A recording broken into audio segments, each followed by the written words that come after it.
warroottan kee abbaa keetii fi harmee kee obboleewwan kee hundammoo rabbiin ati isaaf jecha gara isaatti deebite rabbiin islaamummaa bareedduu ati jaalattee gara isii dhufte tana rabbii isaaniif illee akannu abshir inshaallah sahaabonnis akkanuma dabarsan warri duraatillee akkuma kana dabarsanii rabbiin obsa si akannu waan rakkoo si mudatu irratti illee obsa si gaafata inshaallah waa hundarratti obsaa fi sabrii rabbi si akannu waan jiru inshaallah wajji jirra si barsiisuudhaanis waan beeknurra inshaallah waliin jirra Ustaz Abdul Fattah dha garuma jedhee yoon kanne natti wayya natti fakkaata inshaallah.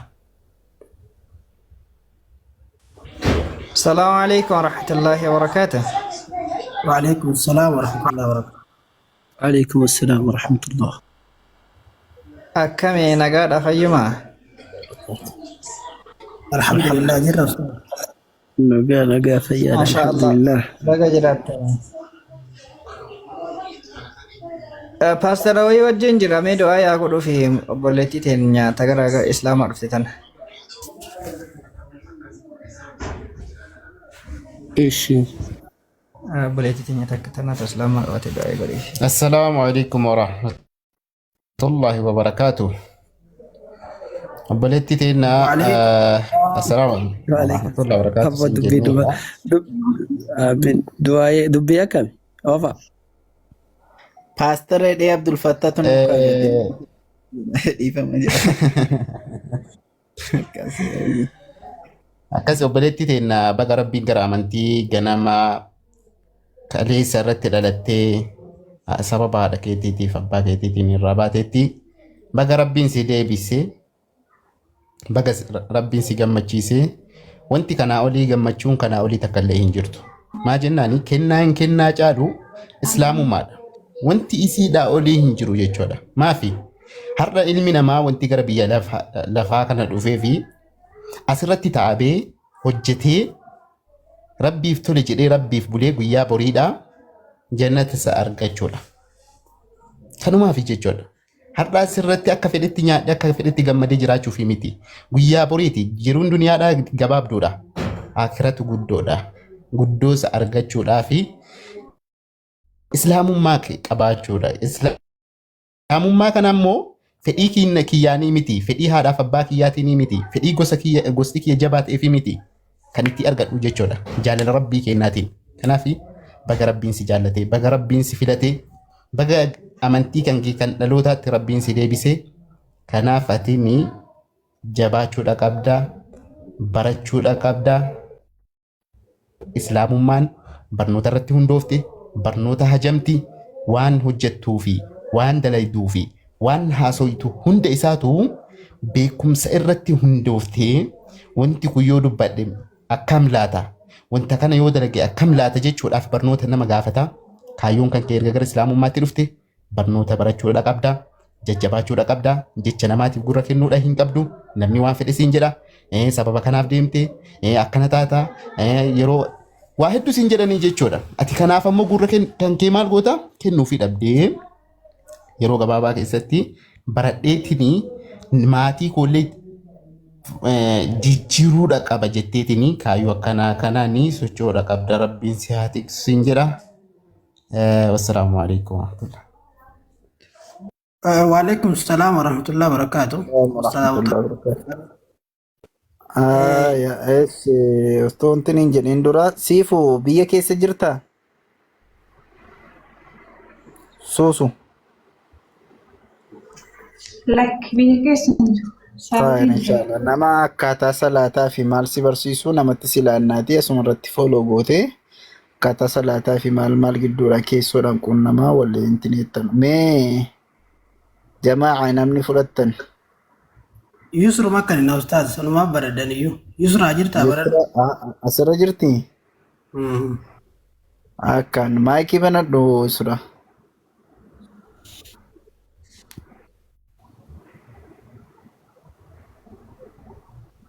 Yusra. Assalamu alaikum warahmatullahi wabarakatuh. Waalaikum assalam warahmatullahi wabarakatuh. Mee buleetti keenya kana wal dubbisaati wal baraa fooloo wal godhaa. Hayyatooti. jalqaba irratti dosuusuun eebbisiin Ustaas Hamdii sun eebbisiin biraan darbu baga gammaddan jechuun fedha. Mikinaatuun dawaan akkaataan isaan itti godhanii akkaataa isaan itti barsiisan hubachiisan wallahi maashaallaadha. Baga gammaddan isin jechuuf fedha jalqaba irratti. Asumaan immoo suusuu maashaallah baga Rabbi si qajeelchee.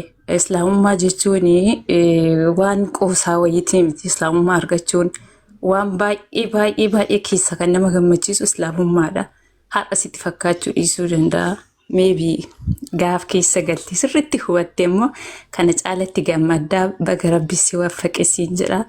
Inshallah keessa walitti dubbanna waan caalaasa. Welcome to siin jedheera. Follow wal godha, follow walii deebisaa sumarratti wal gulguluu. Godheera naaf deebistu ayyee. Deebisee jira. هيا أمي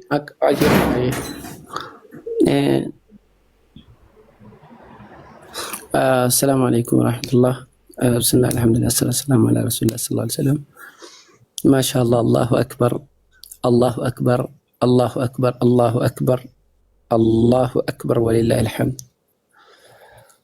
دررة فارونك ربي خياتي الحمد لله الله أنها قالته الحمد لله الذي أنقذها من النار.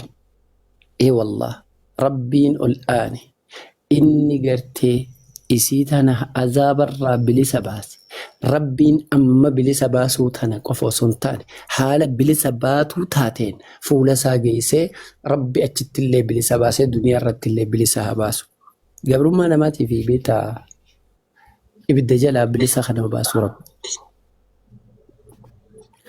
يا سوسو بقى ربين كرا إسلام ما تيرا للترى السيدي بسين سنجا. آمين أستاذ كرتو.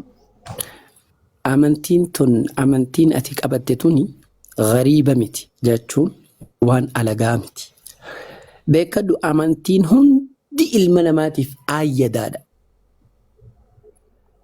أمنتي تكتي قفتو المنامات في هذا سن أمنتي إسلاماتي نمو وان كان قلالا آيداني يو هاجا برباد قويتو تاتي آيداني بيتانيمي هذا بالدينا iddoo biraatitti haadha biddeenaa takkaa hoo nama tokko haati gaafa irraa duute takkaa haadhaa fi abbaan adda bahan ilmoon abbaa bira guddatte abbaan dubartii biraa yoo fuudhe ilmoon sun yoo dubartiin biraa guddifte haadha mana abbaa ifii jechuu aayyadaa ifii. Haga barbaadde yoo gaarii taate nama gaarii nama dansaa yoo taate garuu haadhaan geessu. Nin sobee. Susuuniin sobee wanni haadha geessu jiru. Tanaaf amantiin islaamaa siif haadha yaa mucayyoo teenya baga gara haadha teetii dhufte haati ta irra dhalatan jechuun haadha caaltu islaamummaan irra beeki haati ayyada caalti abballee caalti garuu islaamummaan haadha sideessee fi ayyadaa sunii fi abbaa keetii fi jiruu jireenya kee keessatti isitu caala bikoosiif bareechiti. Amantii teetii waan keetti baga deebite. Qabeenya abbaa malee nama biraarraan tolu. Akki jettu Oromooni laal qabeenyi abbaa malee adeeraan qabuu jaan. Maaliif jennaan adeerri inni hin daleeyne numa faffacaasa. Abbaan immoo waan ifii isaatii itti dafqee argate suuta xixiqqeeffata. Kabajatee eeggata. Wallahi amantiin teetuun amantii ati irra dhalatte.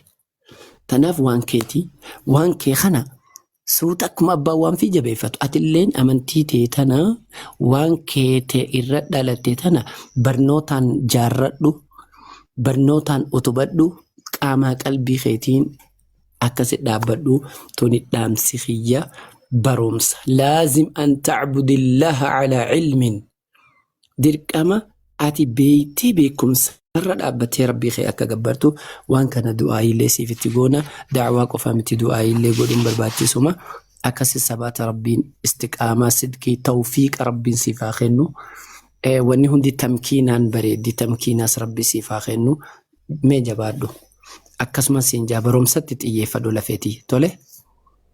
Tole. Ish. Haye namni biraa hashaadaa qabachuu fadhu. Osoo rafne suusuudhaa fi Yusraanii laale adii walii deebisaadha fooloo jechuun walii deebisaa akkasitti osoo rafne yaa Yusra akkaataa wudu'aatii fi alhamdulillah ifaan nuu dhufee jira. Akkaataa wudu'aa akkaataa gartee akkaataatti salaatan akkamitti istanjaa fi wudu'aallee akkamitti kan barsiisee tole rabbiin siifis haa laaffisu isiifis haa laaffisu wajji jannata isin haa galchu fixanne.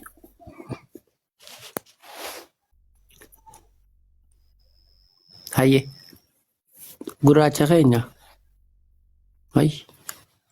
haya diimattee ol baatu teessa diimattee ol baata inshaallah diddee diddiimatti jee gurbaan numan akhaaf sagal akhaafee diddee diddiimatti jee inuma diddiimattaami.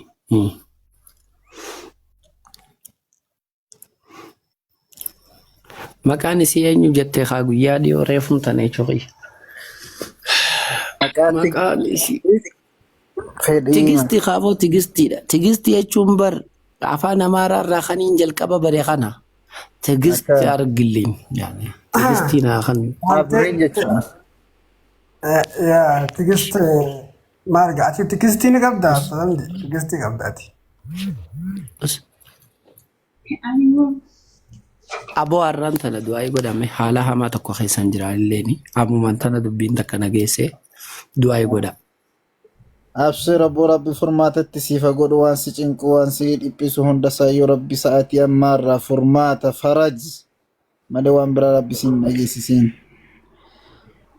Meetti tufaa jamaaca hundi keessan iyyuu ustaaz Amdii kana rabbi haa barakachiisu waan isa cinqu guutuu rabbi irraa haa qabu.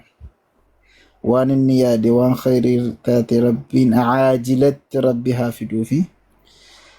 Insha Allah ayyaa akkasuma suusu maqaa islaamummaa keessaa barbaaddu qabdaa ofii keetiin malee waan ta'e maqaan keessa rakkoo hin qabu.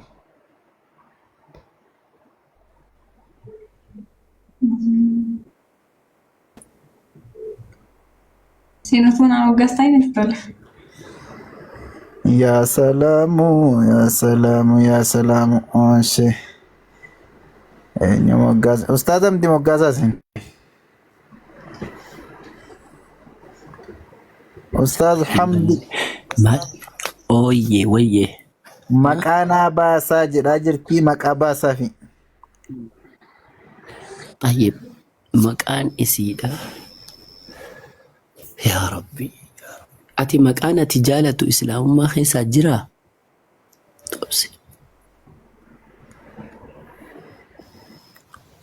maqaan islaamummaa keessaa jaalatu ni jiraa.